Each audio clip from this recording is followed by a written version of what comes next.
Excuse me. Hello there, ladies and gents. Welcome back to Doki Doki Fallen Angel, Part 2. Now,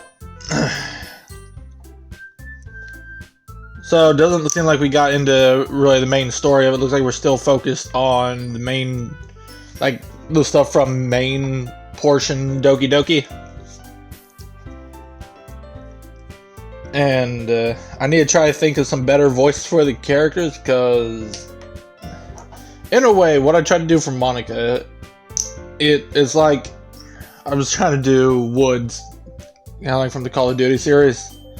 Well, the Black Ops series anyways, that's in a way what I was going for, but I can't do voices. I heard too much SpongeBob while I was trying to do Sayori's. I don't know. Hi again, Rebel. Glad to see you didn't run away on us. Nah, don't worry. This might be a little out of my comfort zone, but I'm comfort zone.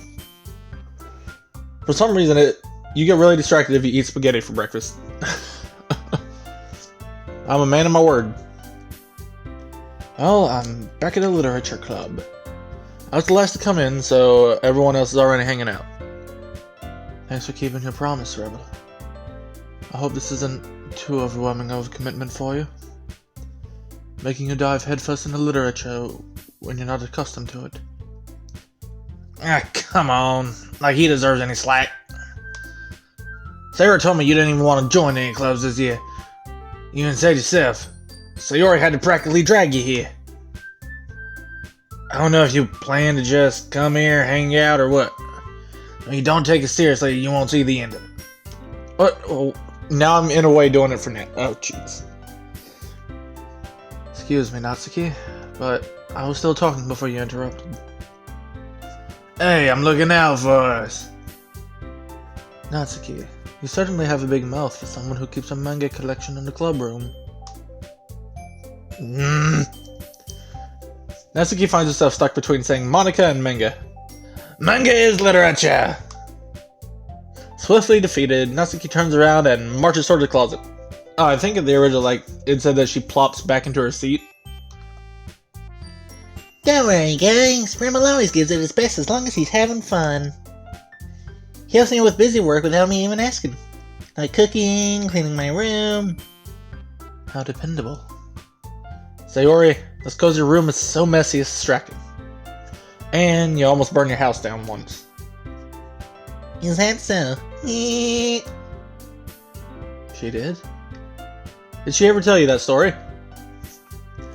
Rebel, wait. Sayori was having a party at her house. I'm freaking out, the dog's having a seizure, and I still got half a pie left. Stop it! It's embarrassing. You two are really good friends, aren't you? I might be a little jealous. How come? You and Rebel can become good friends too. Sayori. As per usual, Sayori is completely oblivious to even the most basic of social cues. Yeah, I forgot what the original line was, but... Oh, Yuri even brought you something today, you know? Wait, Sayori... Huh? Me? Not really. I can't do the voices. I'm sorry. I can't. Yuri, I don't know. Like, I try. With Yuri, I actually try. It's really nothing. What is it? Never mind. Sayori made it sound like a big deal when it's really not. What do I do? Yeah, I'm sorry, Yuri, I wasn't thinking. Hey, don't worry about it. First of all, I wasn't expecting anything in the first place. It's a surprise to be sure about it. That took the words right out of my mouth, too. It's a surprise to be sure about a welcome one. Is that so? Yeah, I won't make a big deal out of it if you don't want it to be. Although, I completely could, because you did something for me, Yuri. Well, here. Yuri reaches into her bag and pulls out a book. I didn't want you to feel left out, and so I picked out a book that I thought you might enjoy. It's a short read, so it should keep your attention, even if you don't usually read. And we could, discuss it, if you wanted. How's this girl accidentally being so... She even picked out a book she thinks I like, despite me not reading much. Thank you, Yuri. I'll definitely read this. I enthusiastically take the book. Well, you can read it at your own pace. I look forward to hearing what you think. Now that everyone's settled in, I expected Monica to kick off some scheduled activities for the club. That doesn't seem to be the case, so Yuri and Monica are having a cheery conversation in the corner. Yuri's face already buried in a book. I can't help but notice her intense expression, like she was waiting for this chance. Meanwhile, Natsuki is rummaging around in the closet. I'm really curious to talk to Yuri a little bit more, but at the same time, I feel bad for distracting her from reading. I catch a glimpse of the cover of her book. I like the same book she lent to me. More than that, she seems to be on the first few pages. I think she knows me staring at her. She sneaks another glance at me and our eyes meet for a split second. That only makes her hide her face deeper in her book. Sorry, I just want to know a little bit more about the book. I'm glad you're interested in it. Once it starts to pick up, you might have a hard time putting it down. It's a very engaging and relatable story. That's so? What's it about?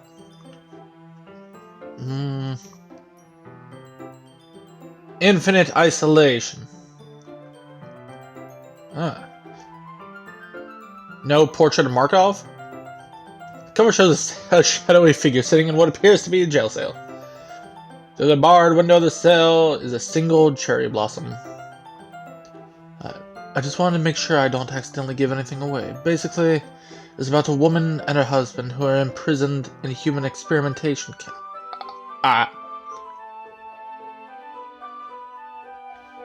They plan to escape the camp, but unfortunately their plans are discovered. As punishment, the wife is forced to watch them hang her husband from a tree. Spend the rest of her days in solitary confinement. Oh.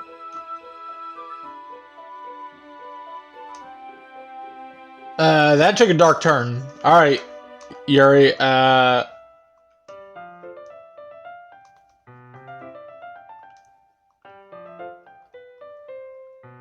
okay.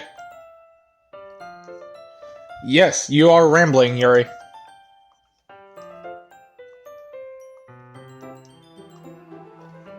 I feel like I should let you know I have this problem.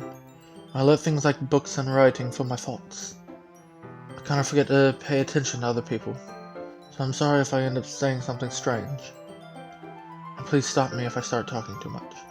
I really don't think you need to worry, Yuri. It just means you're passionate about reading. Which is something I could never get into. The least I can do is listen. There was a point in my life I used to write. I used to write little stories, but I was still a tiny lad. Those days. I was still a wee lad. The stories you would expect from a child, anyway. I gave that up. Never tried to look forward any more into it. There's a literature club, after all. That's true. I might as well get started reading it. You don't have to. What are you saying? Just a moment ago you said you were looking forward to it. Let me just grab the book. It's fine if I sit here, right? Seem a little apprehensive.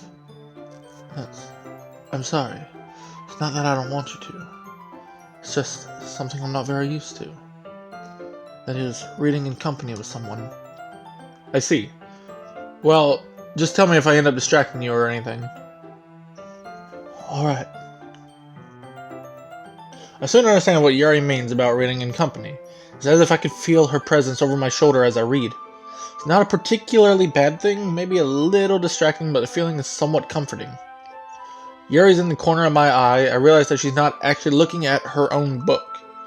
I glance over. It's like she's reading from my book instead. Sorry. I was just... Yuri, you really apologize a lot, don't you? I do? I don't really mean to. Sorry, I mean...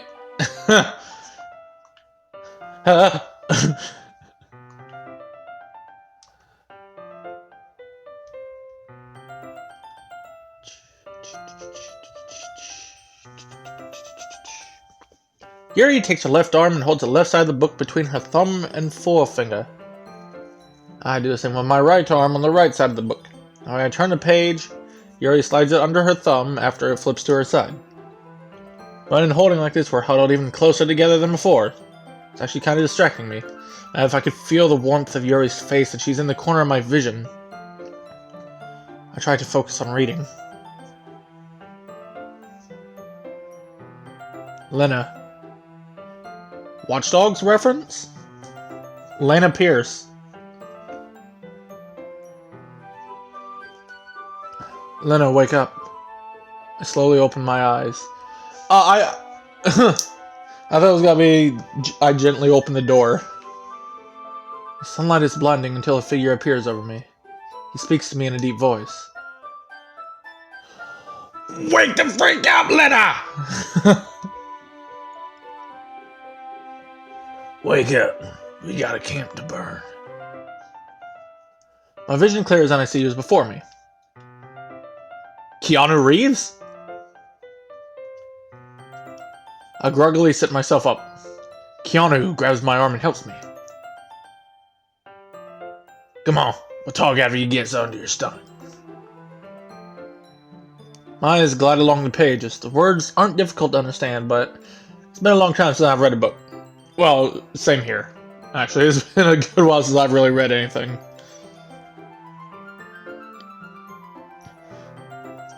I must say, though, the last time I actually sat down and read a book was when I was still in school.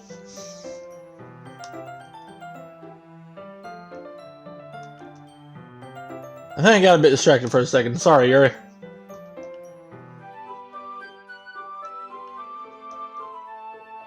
You're not as used to reading, right? I don't mind being patient if it takes you a bit longer. Probably the least I can do. So you've been so patient with me. Ooh. I hope Yuri doesn't think I'm illiterate or something. Nevertheless, I continue to read. So, remind me what the plan is? Not here. Too many years around. Around the courtyard. Keanu and I have been trapped in this POW camp for months now. I'm sick of it. We plan to escape, but I'm nervous. The stakes are high, and if we get caught, who knows what could happen. Regardless, waiting for help isn't going to work. We'll rot in here before this war ever comes to an end. I look around to the other prisoners around me. It's like a zombie movie. Everyone is so lifeless. I suppose this is what happens when humans lose their humanity.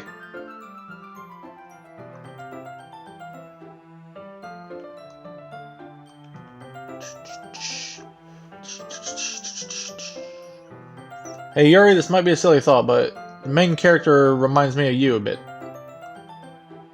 How does she? Well, I guess she's more blunt in a lot of ways. But she also second guesses all the things she says and does. Like she's afraid she'll do something wrong. Not like I can see into your head or anything, but they're kind of reminiscent of some of your mannerisms. I see. A rebel. That's probably a terrible thing to have in common with her. It's so embarrassing that you think that. Wait. Fantastic. 10 minutes and I've already managed to ruin my chances at love. Well, as far as this recording's gone on, 14 minutes, so that's how long it took. I didn't mean it in a bad way or anything. Sorry, I really didn't know you were self-conscious about that sort of thing. I guess I find it kind of cute. What are you saying all of a sudden? Okay, everyone! I think it's about time we share today's poems with each other. We might not have enough time if we wait too long. Is that alright with you, Yuri? Going once, going twice. Come on, Yuri. You look kind of down. I'm sorry if you haven't been looking forward to this, but perk your head up. We got poems to read, Yuri. It's fine.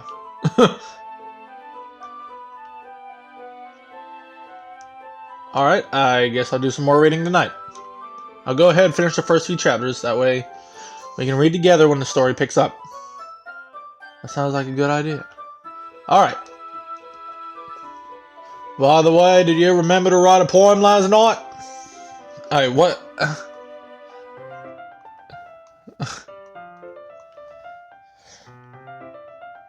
Well, now that everyone's ready, why don't you find someone to share with? I can't wait!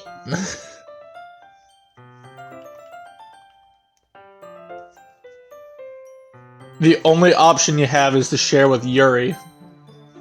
Yuri is probably the most experienced, so I trust she'll give honest feedback. Also, she's the girl I'm trying to impress anyway, so only makes sense to talk to her first. I walk up to Yuri. I guess this is when we show poems, huh? I guess so. The gentleman in me would say ladies first, but Yuri seems nervous about this. Not too comfortable with sharing, I presume? It's just that I've never done this before. That's fine. How about I show you my poem first then? Really? Of course. Don't mention it. Just don't make fun of my handwriting. He's got that foot writing. He's got that foot writing. I don't think he is the type of person who would make such a big deal out of something so minuscule. Forget I said anything. Very well. Anyway, here's my poem. It's trash! Even the music doesn't. The silence of the night. I lay, eyes closing, drifting out of consciousness. Thoughts fester and plague my mind. My imagination plays tricks on me as a deafening silence pounds my eardrums. But the fragile silence is broken by the sound of a voice. Sweet, sweet voice of a woman bidding me goodnight. I breathe in and out as my eyes close again. I lay in the cage of my blankets. I feel as if I'm in a dream.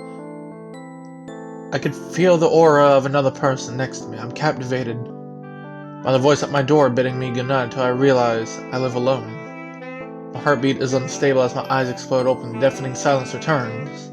My eyes slowly drift out of consciousness again. Phenomenal. What was that? Rebel, this poem is fascinating. The dark tone and eerie ambiance you've created is very unsettling. And not in a bad way, though. Did I raise my voice? I'm sorry. Man, I was actually getting somewhere. Alright, fix this. Hey, it's alright, I didn't even notice. Please, continue, you seem really interested in my poem. Yes, like I was saying, it's a very dark and chilling piece that really evokes emotion. Question for you, Rebel. How much experience do you have with writing? Your use of metaphors and the way you pull the reader into your poem is fascinating. Really? Thanks, Yuri, that means a lot coming from you. To be honest, this is actually my first time writing poetry. Yeah, that's alright, what I wrote was never any work of art. I knew that. I could tell by... Yes, here's how I was able to tell. Common mistake I see in new writers is they try to make the writing too deliberate. They usually try to focus on one or two different topics or styles and try to fit the two together. And the result is both the writing and the meaning of the piece are weakened. Once Yuri gets her thoughts together, she appears to be a whole different person. Of course, that's not something you can be blamed for. That's good advice, Yuri. I'll definitely consider that next time. I'm sure you'll improve nicely. Metaphors can go a long way in writing. I have an example of that if you would like to read it. Of course.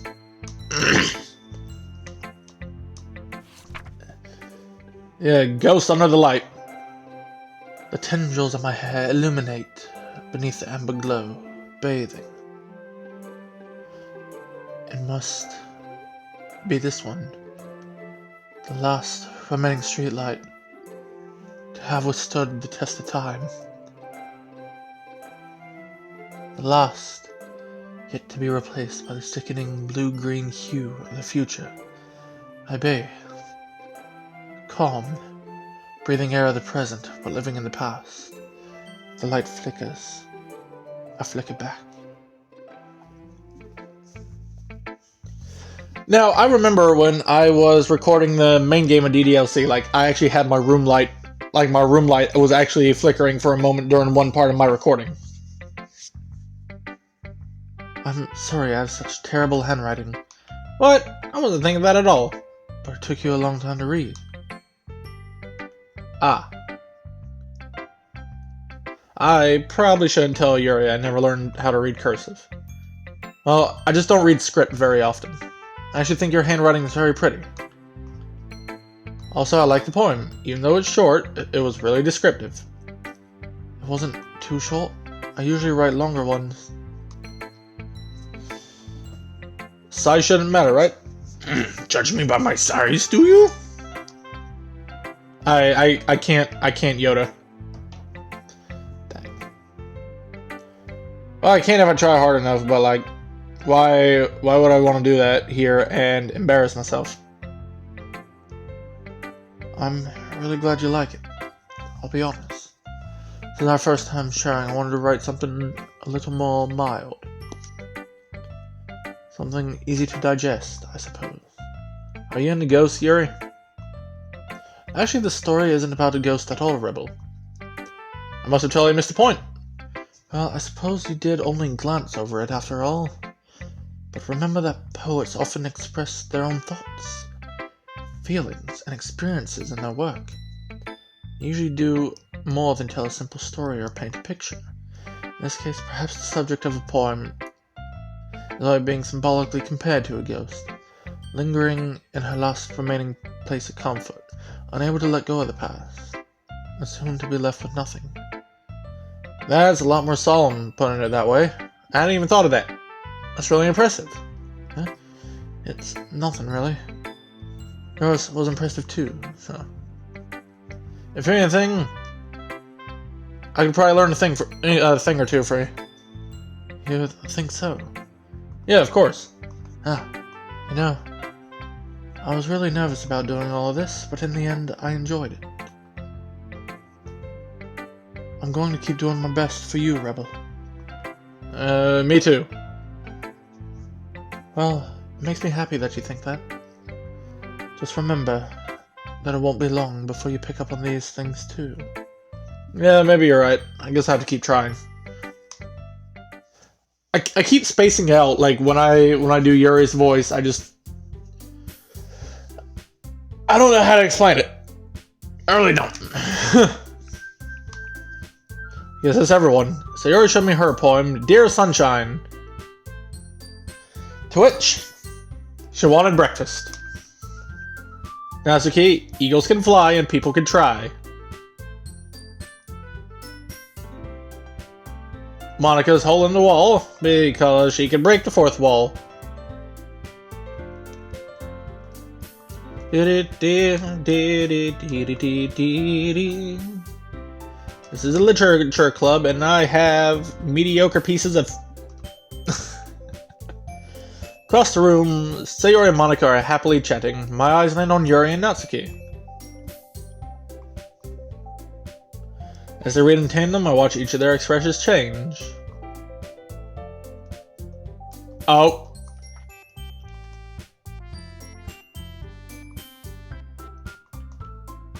You completely missed the symbolism or something? It's clearly about the feeling of giving up. How can that be cute? I know that. I just meant... language, I guess. I was trying to say something nice. You mean you have to try that hard to come up with something nice to say? Thanks, but it really didn't come out nice at all. Well, if I could give a few small critiques. What? Not edgy enough for your taste, Yuri? What's that supposed to mean?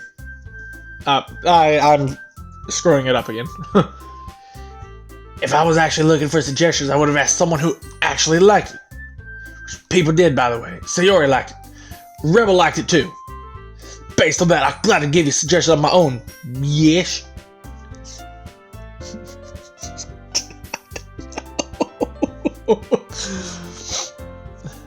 First of all, excuse me. I appreciate the offer, but I spent a long time establishing my writing style. Don't expect it to change anytime soon.